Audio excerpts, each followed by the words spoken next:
La vraie grandeur d'un pays, c'est le service de la paix.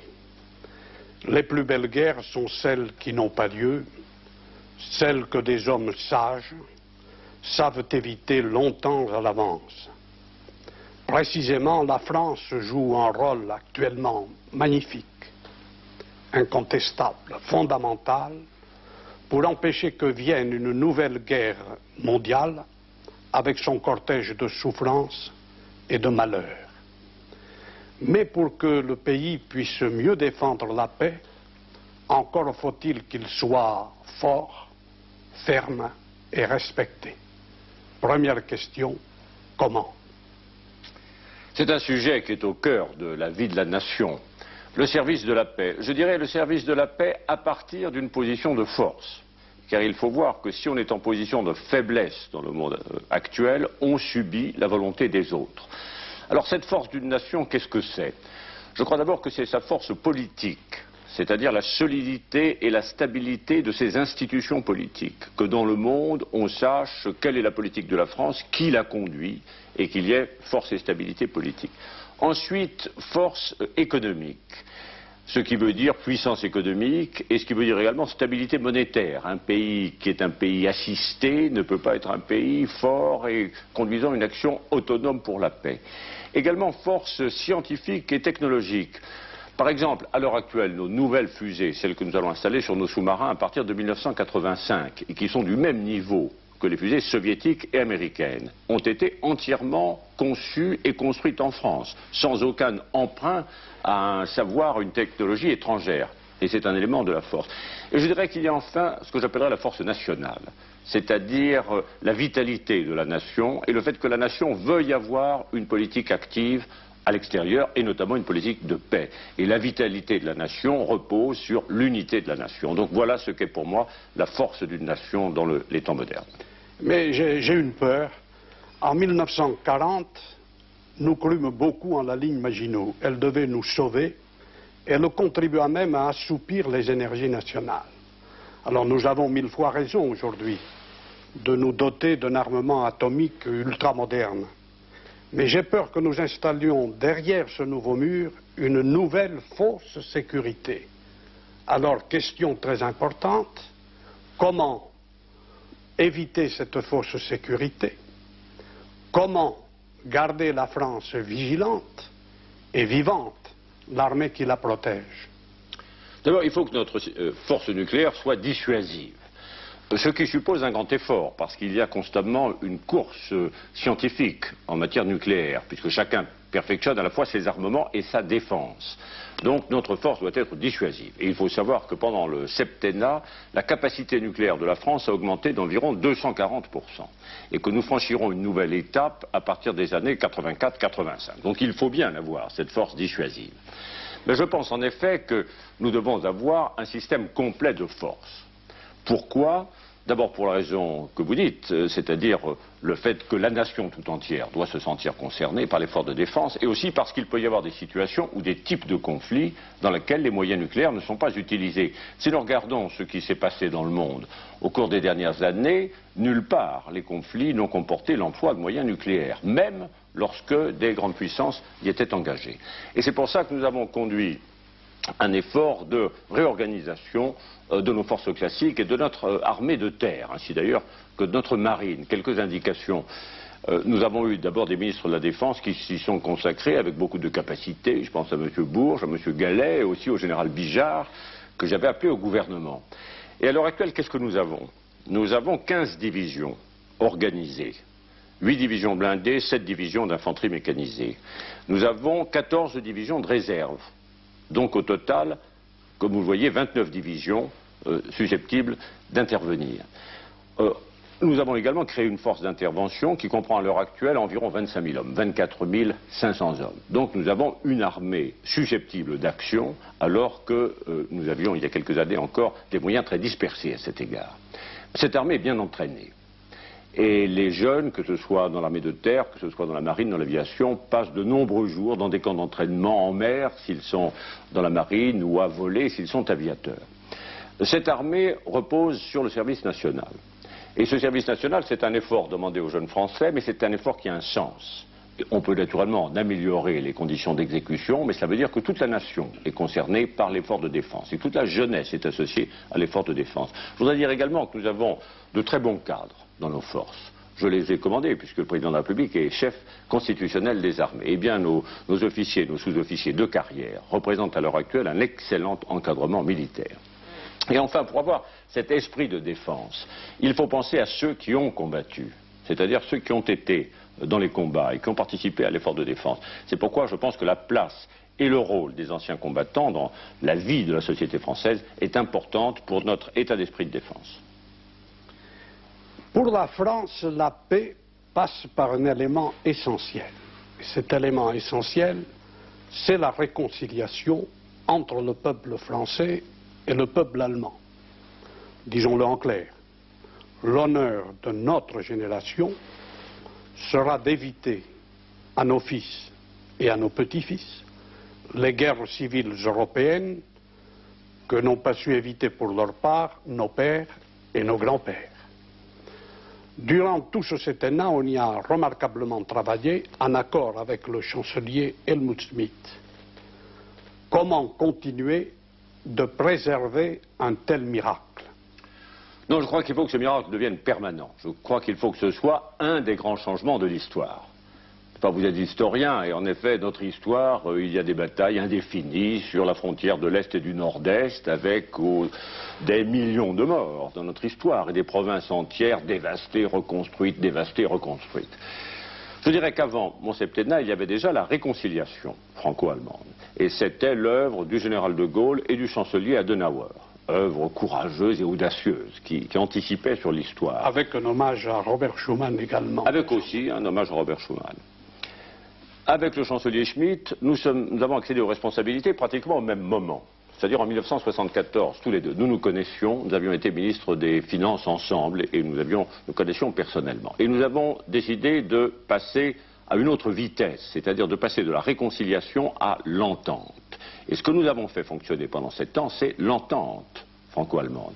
Un exemple, j'ai rencontré le chancelier Schmitt plus de 50 fois en 7 ans. Et nous avons eu d'innombrables communications téléphoniques pour nous habituer à ce que les problèmes soient traités dans la coopération et surtout dans la connaissance réciproque de l'Allemagne et de la France. Nous avons pu régler récemment 2 problèmes fondamentaux. Le problème des prix agricoles. Nous ne l'aurions jamais réglé, je le dis, nous ne l'aurions jamais réglé s'il n'y avait pas eu l'entente directe du chancelier Schmitt et de moi-même. C'est sûr. Et cela représente pour la France et pour son économie un élément important en 80. Deuxième exemple, notre action pour l'investissement, notre emprunt conjoint. Il n'y a jamais eu dans l'histoire 2 pays qui ont lancé ensemble des emprunts. Ça ne s'est jamais produit. Et 2 pays, 2 grands pays industriels, l'Allemagne et la France, vont le faire. Donc nous obtenons, nous donnons un contenu concret, important à cet élément historique qui est désormais l'entente. Donc je dirais la réconciliation, c'est fini. Ce qu'il faut préserver, c'est l'entente. Et si je suis réélu président de la République, je peux vous dire que ma première visite, ma première rencontre sera avec le chancelier Schmitt. Oui, et d'ailleurs le pire ennemi d'un pays, c'est la solitude. Hélas, nous l'avons vécu au moins 3 grandes fois. En 1870, en 1914, en 1939, nous avons exposé nos soldats seuls, ou presque seuls, sur le front de la liberté. Et la puissance d'un pays, elle réside aussi dans la puissance de ses alliances. Alors, comment éviter dans l'avenir de se retrouver dans telle ou telle éventualité dans une aussi tragique solitude? C'est vrai que la solitude peut être un grand risque pour un pays. Et dans les critiques que l'on fait quelquefois à la politique étrangère de la France, il y a cette idée de flatter la solitude, de dire mais les autres, on n'en veut pas, on ne doit pas s'entendre avec eux, on n'a pas besoin d'eux, et ainsi de suite. Or, les malheurs de notre histoire, nous les avons abordés dans la solitude. Les guerres auxquelles vous faites allusion, lorsque nous sommes restés seuls jusqu'au bout, hélas, nous les avons perdues. Cas de la guerre de 70. Lorsque nous avons eu au contraire avec nous des amis, des alliés, cas de la guerre de 14, cas de la guerre de 39-45, nous les avons gagnés. Or, la France n'est pas seule à l'heure actuelle, parce qu'elle fait partie d'une alliance, qui est l'Alliance Atlantique. Quand j'ai été élu président de la République, elle faisait partie de cette alliance. Mais il y avait une discussion en disant, est-ce que nous allons rentrer dans le système militaire intégré de l'alliance? Et j'ai toujours dit non. nous avons une puissance militaire indépendante, nationale. Par contre, nous respectons l'Alliance. Et je peux vous dire que la France est certainement, par sa tradition historique, le pays qui tient le mieux ses engagements. Donc nous ne sommes pas seuls. Nous faisons partie de l'Alliance des pays de liberté. Et à ce propos, je voudrais dire que la politique étrangère, cela ne consiste pas à chercher à se brouiller avec tout le monde. J'ai vu qu'on me disait parfois, on me posait des questions, on me disait, mais comme c'est curieux, vous avez l'air, la France a l'air d'avoir de bonnes relations avec un grand nombre de pays du monde. Eh bien tant mieux, c'est l'objectif de la politique étrangère. Donc la France n'est pas seule, elle fait partie d'une alliance, mais c'est un pays indépendant et qui donc exercera elle-même ses responsabilités. Oui, et la grandeur d'un pays, c'est aussi son rayonnement, sa confiance en lui-même, ses boucliers contre le doute et le scepticisme. Et ce qui me frappe le plus dans cette campagne, c'est qu'à force de vouloir faire le procès de la France de Valéry Giscard d'Estaing, beaucoup de candidats font le procès de la France elle-même, dès lors faussement présentée comme un pays découragé, brisé, défiguré, éteint, incapable de justice et de générosité. On donne une caricature de la France. Est-il donc vrai que la France puisse perdre sa puissance de lumière? D'abord que ceux qui donnent, à l'occasion d'une campagne et à des fins électorales, cette image dégradée de la France ne se qualifie pas pour la conduire. On ne peut pas prétendre conduire un peuple ou un État que l'on ne respecte pas. Et je dirais qu'en dans les affirmations qu'ils présentent, ou ils ne savent pas, ou ils mentent. Or, à mon avis, ils n'ont pas le droit de ne pas savoir. Car les principaux candidats dans cette campagne sont des parlementaires, ils ont donc accès à toutes sortes de sources d'informations, ils savent très bien quelle est la situation internationale de la France à l'heure actuelle. Alors là aussi, quelques indications. La France est un pays qui a joué un rôle particulièrement actif dans la vie internationale. Parmi les grandes initiatives des dernières années, la plupart d'entre elles sont françaises. J'en cite quelques-unes. La création du Conseil européen, qui se réunit maintenant 3 fois par an. Initiative française que j'ai prise dès 1974. Ce qu'on appelle le dialogue Nord-Sud, la rencontre des pays industrialisés et des pays pauvres pour tenter de dégager un nouvel ordre économique international. Initiative française à l'automne de 1975, qui se poursuit à l'heure actuelle et qui connaîtra d'ailleurs, j'espère, de nouveaux développements. Donc une succession d'initiatives françaises. Nous participons désormais au débat sur le désarmement, nous n'y participions pas avant, nous avons pris un certain nombre d'initiatives, vous avez dû voir par exemple que pour la sécurité en Europe, l'idée qui était en discussion à l'heure actuelle, le projet qui est en discussion est un projet français. Quant aux relations avec les dirigeants du monde, j'ai, à l'occasion de la campagne, réfléchi au nombre de rencontres que j'avais eues. J'ai reçu à Paris 238 chefs d'État et de gouvernement en 7 ans. 238. Comme il y en a que 150 dans le monde, ça veut dire que plusieurs sont venus. Mais ça montre l'intensité des relations internationales. Je vous rappelle que je suis allé visiter tous les grands pays du monde pendant mon septennat. Je les prends d'ouest en est. Les États-Unis d'Amérique, l'Union soviétique, l'Inde, la Chine. Je les ai tous vus. Et pour des voyages qui étaient des voyages de travail, c'est-à-dire où nous étudions la situation, les problèmes du monde. Donc la France est actuellement un pays respecté et influent. Et ceux qui disent le contraire, ou ils ne le savent pas, et c'est une preuve d'ignorance, ou ils mentent, et c'est pire. Et précisément, j'en viens à la question principale, la question de la paix du monde. Je suis de ceux qui lisent beaucoup de journaux étrangers. Je vois beaucoup d'hommes d'État étrangers, beaucoup de journalistes étrangers, et indiscutablement, objectivement, ce qu'ils estiment le plus dans le président de la République française, c'est son sang-froid, la manière dont il sait en toutes circonstances maîtriser ses nerfs, et ce qu'ils appellent le plus souvent son courage tranquille. De plus, vous n'êtes pas un sectaire, vous n'êtes prisonnier ni d'un parti, ni d'une mystique, ni d'un fanatisme, et dont vous êtes remarquablement placé, sans doute le mieux placé de tous, pour travailler à l'équilibre mondial et à la paix du monde. Mais nous allons entrer dans des années très dangereuses, plus dangereuses encore. la paix devient fragile, infiniment fragile. Alors, dans ces circonstances si dramatiques au fond, comment préserver à la France, c'est la question primordiale, pleine puissance d'arbitrage et de dialogue. Pourquoi dire d'abord que nous allons entrer dans une période difficile?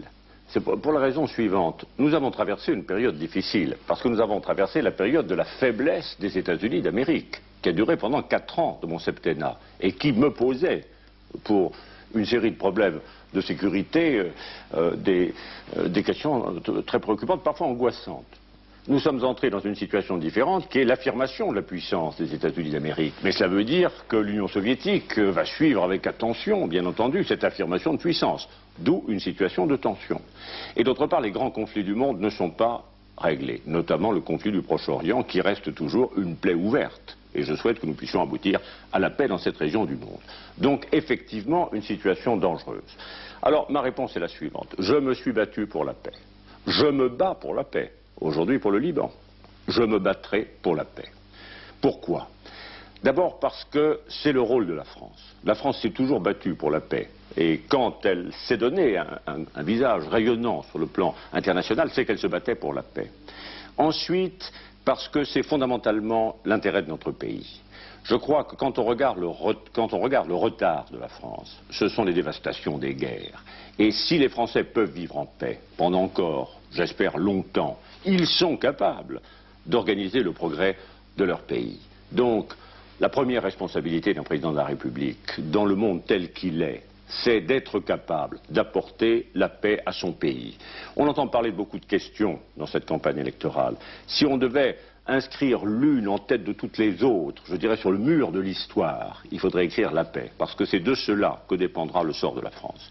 Et donc je réponds à votre question de la façon la plus simple. Je me suis battu pour la paix. Je me bats pour la paix. Si je suis élu président de la République, je me battrai pour la paix.